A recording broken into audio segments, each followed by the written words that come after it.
What's going on, everybody? Thanks for joining us for another episode of the Black Student Success Podcast, where we bring you insight and guidance from successful Black professionals and students. My name is Selvin, and as always, we appreciate the support. So today we have Joel Webley on the show. He is a pilot, and he's also the chairman of the Organization of Black Aerospace Professionals. So he's going to talk about his work in aviation and how he got on that path, what he's done, what he's learned across his journey, and anything that, would be helpful in case you are thinking about getting into aviation. So, Joel, welcome to the show. How you doing?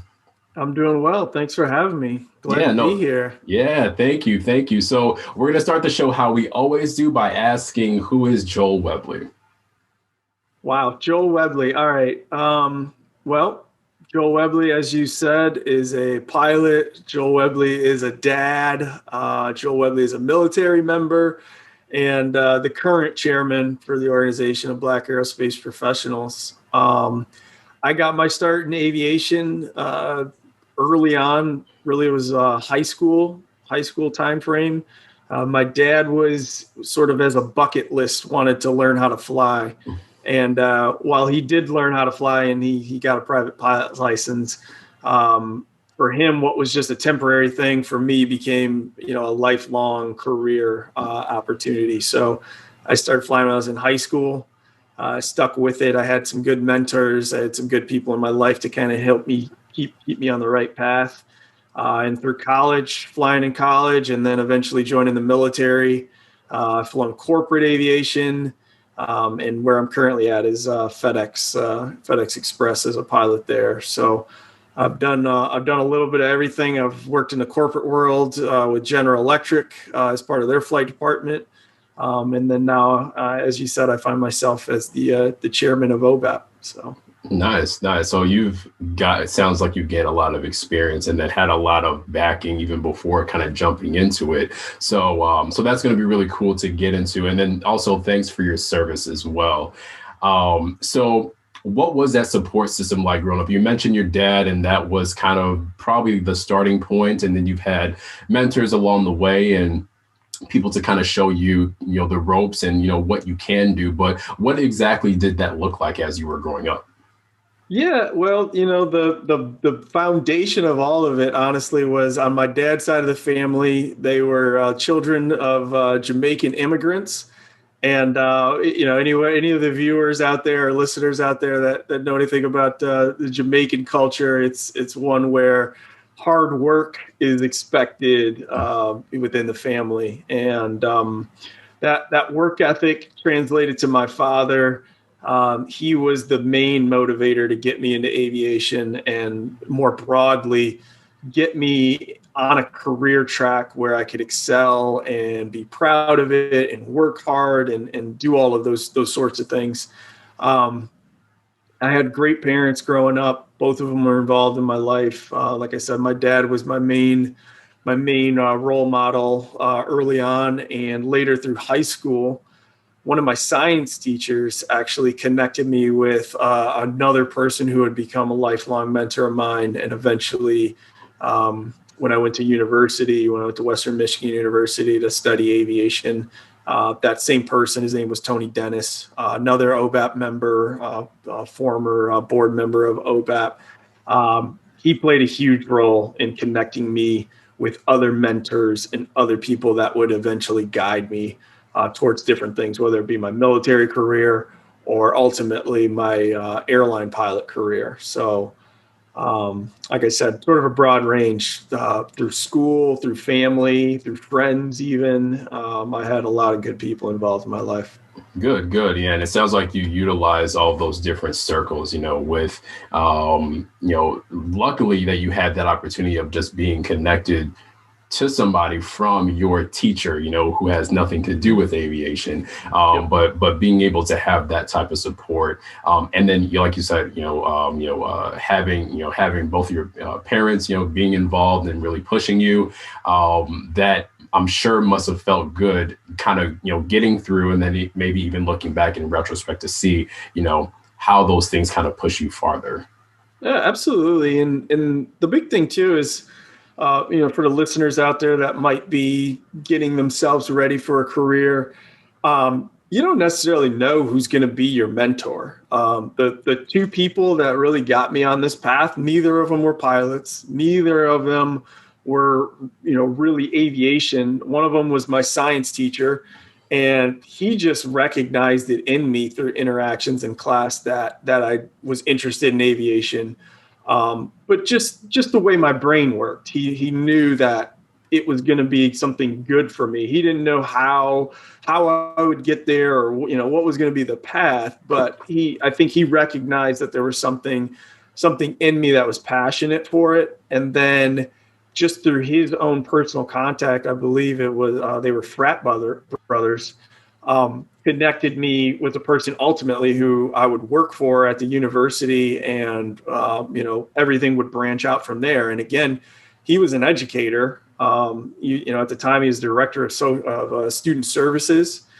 And like I said, these weren't pilots. These weren't people that were, long time aviation enthusiasts or anything like that. They were just good people who paid attention to what my interests were, and used their different connections and networks to try and help me out. So that like I said, that's one of the takeaways I would pass on to other people, is just, you really never know who's going to be influential in your journey.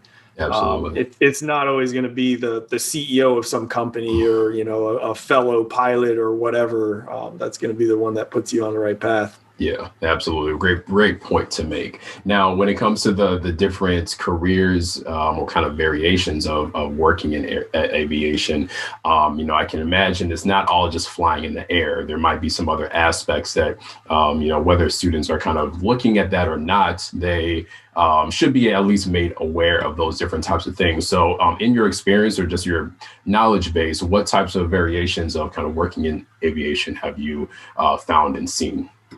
Yeah, so that's one of the things, for example, at OBAP that we're really keyed in on, is the fact that, more than likely, probably for every pilot job that's out there in the aerospace industry, there's probably 100 non-pilot jobs that are available. And these are good careers. These are with companies that invest in their people just because of the level of safety and performance that's required to operate in this industry.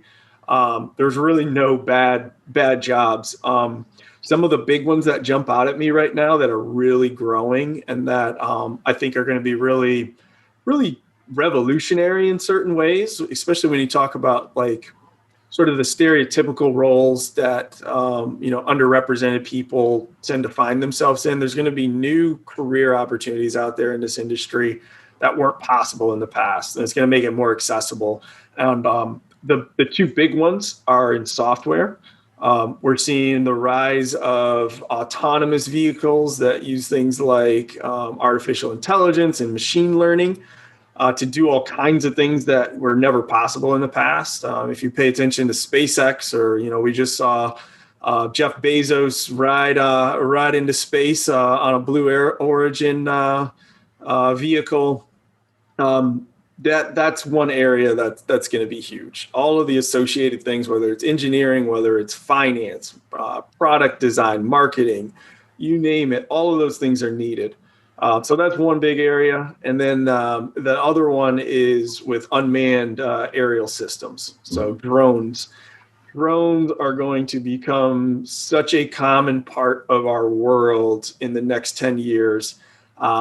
And the barriers to getting into that area are going to be so much lower than what it takes to become a manned pilot, if you will. So, like I said, maintenance technicians, the people that do public relations and media, all of those types of things. Aviation needs all of those. Aerospace, I should say, needs all of those types of roles. It's definitely not just pilots. Yeah. So it sounds like with the advancement of technology, there's going to be the people who are needed to, keep those going. And then, like you said, when it comes to like PR or something like that, I'm sure with that new technology, there's going to be things that need to be clarified and concerns to be lowered.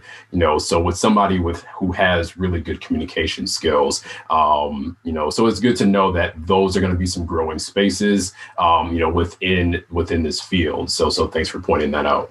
Yeah, and just again, just to add on to that, it's something that just came to mind. You were talking about the changes in the field, the amount of the way the regulatory environment is changing so rapidly, because literally new types of aircraft are being flown that did not exist 5 years ago, 10 years ago. If you're interested in law, but you also like aviation, like there's another aspect of the industry that's going to be really probably insatiable, is finding good legal counsel that can help solve some of these challenges as companies try to bring these technologies to market, where there was no market previously. The regulatory environment tends to run a little bit slowly. Those wheels grind pretty slowly. And it's going to take some really brilliant legal minds out there to help get us through it, so we can take advantage of it and grow the economy and do all of these different things that we want to do. Yeah, absolutely. There's a lot of gears that are turning within this machine. So thanks for pointing that out. Now, when it comes to misconception about what it means to be in aviation, and this could be something that you might have personally experienced, or just even talking to students or prospects within the field. You might have come across some types of perceptions as far as what the career looks like. What types of things, or maybe one thing that you would want to dispel regarding that? I would say, there was this movie and during the space race back in the day. It's called The Right Stuff, and it was about the U.S. space program. And I think that era of space space exploration sort of set the tone for aviation in general from that day forward. And it was this idea that you had to be the perfect physical specimen of a human, the most brilliant person when it came to solving math problems and things of that nature. You had to have the right stuff. You needed to be the top 0.01% of people. And the reality about aerospace is that's not true. You do not have to. Obviously, you want to do the best you can. You want to try and perform at a high level. Safety is paramount in our industry, but you do not have to be the best in your class. You don't have to be the smartest. You don't have to have perfect eyesight or any of that stuff. Don't ever let other people, or even your perception of what you think is required to perform in this industry, don't let that be the barrier, because more often than not, there are ways around everything. And again, our industry is focused more on how do you interact with other people?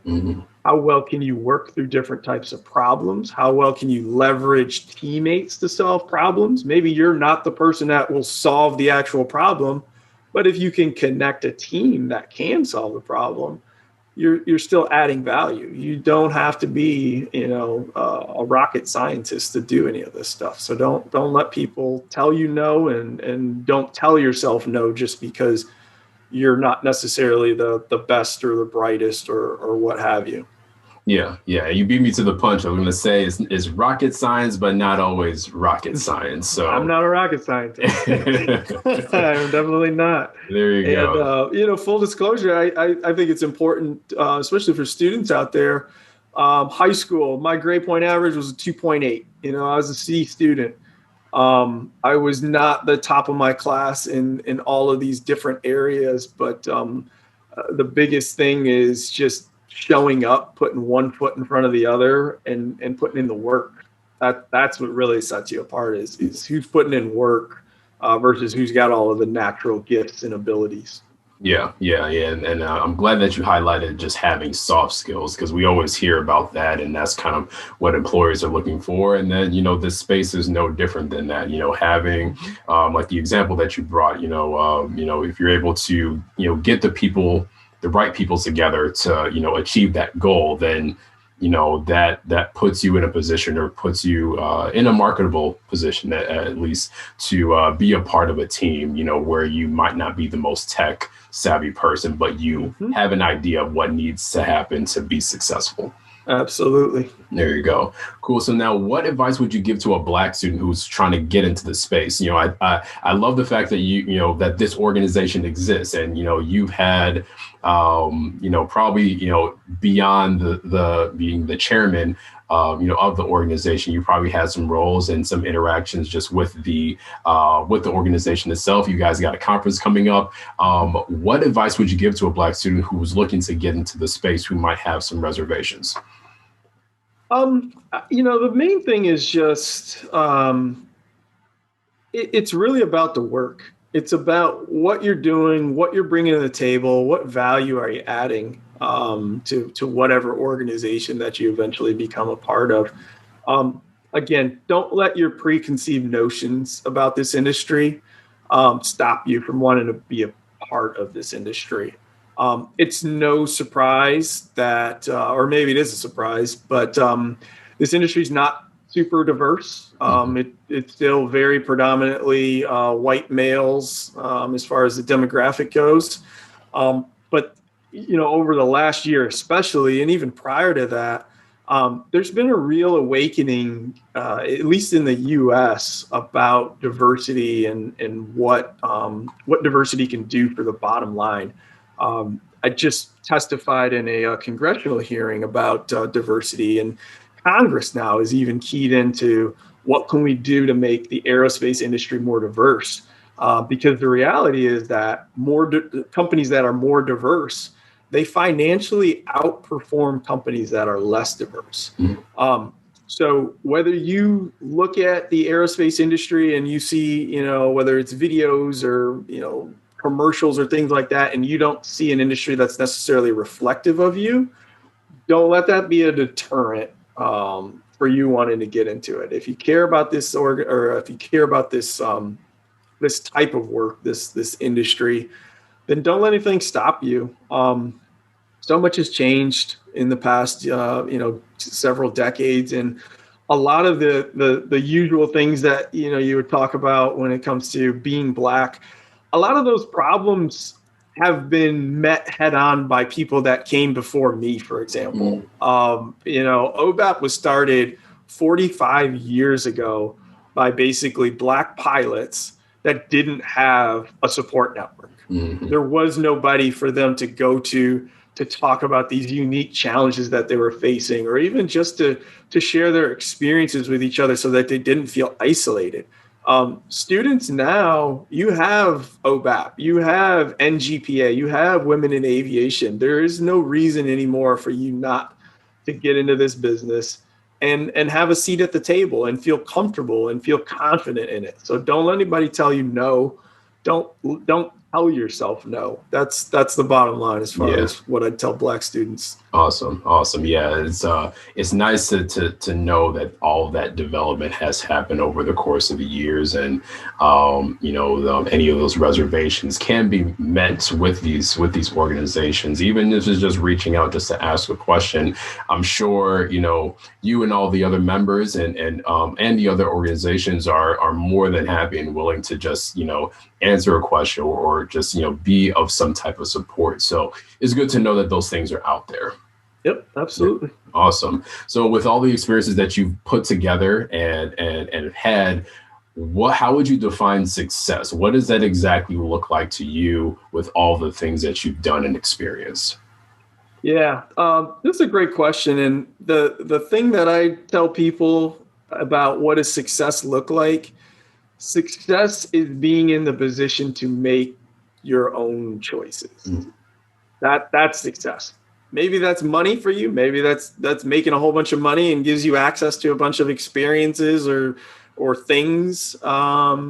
Maybe it's just simply being in a position where you're calling your own shots. So that's how I would define it. It is just purely being in a place where you get to make the choice. Awesome. Yeah, I think choice was as the bottom line, especially if when there were opportunities when we didn't have many choices. It's definitely something to not take for granted. So being in that position to have options. Definitely being grateful for that. I like that answer. Thank you. Now, when it comes to just a passage that students should kind of go through, whether it's college students, high school students, what's something that, they should experience, as kind of like a rite of passage of being a student? I don't want anybody to fail, but I do think learning from a failure is definitely an important thing. Mm-hmm. I've failed plenty of things, plenty of whether it was an evaluation or something like that. Failing is not fun. It's not fun. But I tell you what, you get up from failure. That feels good. Being able to succeed after a failure feels better. And the further you get from that failure, looking back on your life, when you start to look behind you, you start to realize how so many things are actually insignificant. Yeah. When you're getting ready for a test or an evaluation or what have you, or maybe it's a job interview, all you can think about is this one thing, how this one thing is going to change everything for you, or this is the biggest thing on your plate. And I can tell you, after having failed plenty of things, after getting turned down by jobs and whatnot, I'm looking back on those failures right now, mentally, and none of it was a big deal. None of it really mattered. None of it stopped me. Nobody stops and asks me, "Oh, Joel, we really want you to talk about this failure that you had, 20 years ago, and 20 years ago, it felt like it was the biggest thing in the world." And nope. So I would say fail fast. That's a term we used to have at General Electric. And just real quick, what that means is if you're going to try something and you're not sure if it's going to work, just go ahead and do it. Get it done out of the way. Fail right away so that you can get up sooner and start working on whatever the next solution is going to be. So fail fast is a piece of advice I would give you. And get back up, though. Get back up, one foot in front of the other. Keep working. Yeah, great advice. And I can think of so many times where something new comes up and then I try to think of some kind of old challenge and like, I got through that, this shouldn't be any different, even if it feels different or the 10 times worse, you'll get through it. So awesome advice. And then finally, if you weren't in aviation, what profession would you be in? Is there something that you would want to explore? Maybe you kind of do it as a hobby now, but what would you get into if you weren't flying? Yeah, if I could go back and do it and be, 18-year-old me again, I would become crew on a sailing ship, whether that's like a competitive sailing ship or leisure stuff, something like that. I would love to go to the islands and just live on a dock and take people sailing. Nice.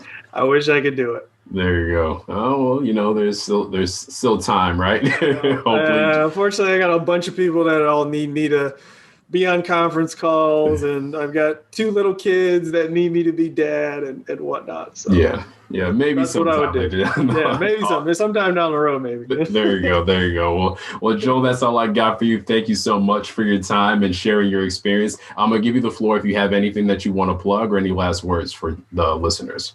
Yeah, I would just say for all the folks listening out there, whether you are passionate about aviation or somebody that's passionate about it, or if you just want to learn more about an organization that's out there helping young people primarily as well as adults live their dreams, check us out at obap.org. That's obap.org.